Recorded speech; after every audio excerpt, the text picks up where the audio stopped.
एक बादशाह अपने महल की छत पर टहल रहा था। टहलते टहलते उसकी नज़र महल के नज़दीक घर की छत पर पड़ी, जिस पर वह एक खूबसूरत औरत और अपने कपड़े सुखा रही थी। बादशाह ने अपने एक बांदी को बुलाया, पूछा, यह किसकी बीवी है? यह बांदी ने कहा, बादशाह सलामत है, यह आपके गुलाम फिरोज की बीवी है। बादशाह नीचे उतरा और बादशाह पर उस औरत के हुस्न और जमाल का सहर छा गया था। उसने फिरोज को बुलाया। फिरोज हाजिर हुआ तो बादशाह ने उससे कहा कि फिरोज, हमारा एक काम है। यह हमारा यह खत फला मुल्क के बादशाह को दे आओ और उनका जवाब भी उनसे ले आना। फिरोज उस खत को लेकर घर वापस आ गया। खत को अपने तकिए के नीचे रख दिया, सफ़र का सामान तैयार किया। रात घर में गुजरी और सुबह मंजिल ए मकसूद पर रवाना हो गए। इस बात से इल्म के बादशाह ने उनके साथ क्या चाल चली है। इधर जैसे ही फिरोज नज़र से ओझल हुआ, बादशाह चुपके से फिरोज के घर पहुंचा और आहिस्ता से फिरोज के घर का दरवाज़ा खटखटाया। फिरोज की बीवी ने कहा कौन है? बादशाह ने कहा कि मैं बादशाह हूँ, तुम्हारे शौहर का मालिक। तो उसने दरवाज़ा खोला। बादशाह अंदर आकर बैठ गया। फिरोज की बीवी ने हैरान होकर कहा कि आज बादशाह सलामत यहाँ हमारे गरीब खाने में। बादशाह ने कहा कि मैं यहाँ मेहमान बनकर आया हूँ। फिरोज की बीवी ने बादशाह का मतलब समझकर कहा, मैं अल्लाह की पनाह चाहती हूँ आपके इस तरह आने से, जिसने मुझे कोई खैर नज़र नहीं आ रही। बादशाह ने गुस्से में कहा, ए लड़की, क्या कह रही हो तुम? शायद तुमने मुझे पहचाना नहीं। मैं बादशाह हूँ, तुम्हारे शौहर का मालिक। फिरोज की बीवी ने कहा, बादशाह सलामत, मैं जानती हूँ कि आप ही बादशाह हैं, लेकिन बुजुर्ग कह गए हैं, शेर को अगरचे जितनी भी भूख लगी हो, वह मुर्दार तो नहीं खाना शुरू कर देता है। और कहा, बादशाह सलामत, तुम उस कटोरे में पानी पीने आए हो जिसमें तुम्हारे कुत्ते ने पानी पी लिया है। बादशाह और औरत की बातों से सदा बड़ा बेशर्म हुआ और उसको छोड़कर वापस चला गया, लेकिन उसने चप्पल वहीं भूल गया। यह सब तो बादशाह की तरफ से हुआ। अब फिरोज को आधे रास्ते याद आया कि जो खत बादशाह ने दिया था वह तो घर पर ही छोड़ आया हूँ। उसने घोड़े को तेजी से वापस मोड़ा और अपने घर की तरफ लपका। फिरोज अपने घर पर पहुंचा तो तकिए के नीचे से खत निकालते वक्त उसकी नज़र पलंग के नीचे पड़ी। बादशाह के नालैन चप्पल पर पड़ी, जो वह जल्दी में भूल गया था। फिरोज का सर चकरा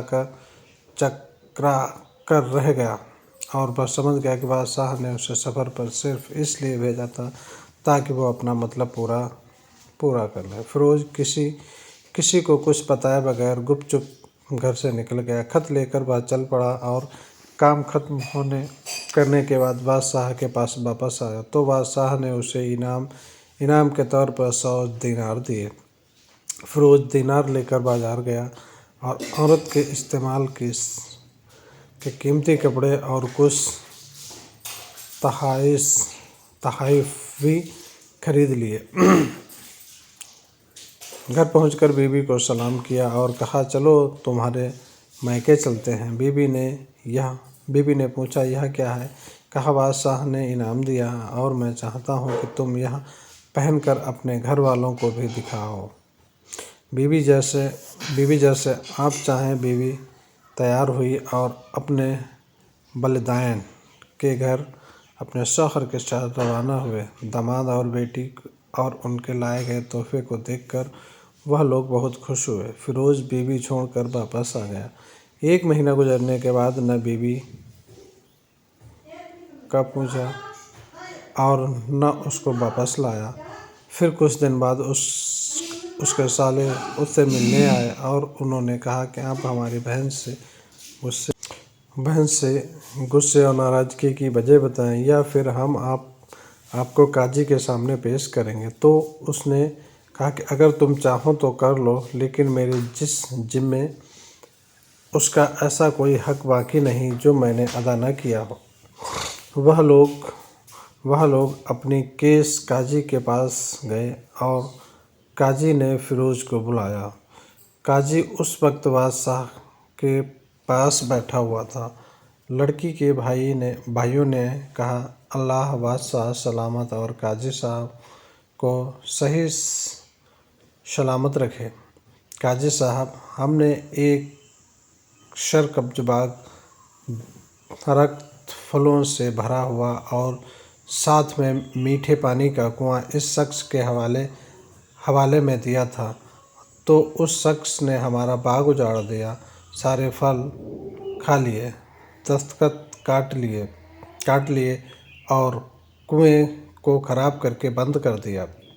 काजी फ़िरोज़ की तरफ मुतवज्जे होकर पूछा, हाँ तो लड़के, तुम क्या कहते हो इस बारे में? फ़िरोज़ ने कहा कि काजी साहब, जो बाग मुझे दिया गया था वह उसमें बेहतर हालत में मैंने उसे वापस किया है। काजी ने पूछा, क्या इसने बाग तुम्हारे हवाले जैसी ही हालत में वापस किया है जैसे पहले था? उन्होंने कहा कि हाँ, वैसे ही हालत में वापस किया है, लेकिन हम उनमें बाग वापस करने की वजह जानना चाहते हैं। काजी ने कहा कि हाँ फ़िरोज़, तुम इस बारे में क्या कहना चाहते हो? फ़िरोज़ ने कहा, काजी साहब, मैं बाग किसी बुजुर्ग या बुग़्ज़ या नफ़रत की वजह से नहीं छोड़ी है, बल्कि इसलिए छोड़ी है कि एक दिन जब मैं बाग में आया तो उसमें से मैंने शेर के पंजे के निशान देखे, तो मुझे खौफ हुआ कि शेर मुझे खा जाएगा। इसीलिए शेर के इकराम की वजह से मैंने बाग में जाना बंद कर दिया। बादशाह जो टेक लगाए हुए थे यह सब सुन रहा था, उस पर बैठ गया और कहा, फ़िरोज़, अपने बाग की तरफ अमन और मुतमईन होकर जाओ।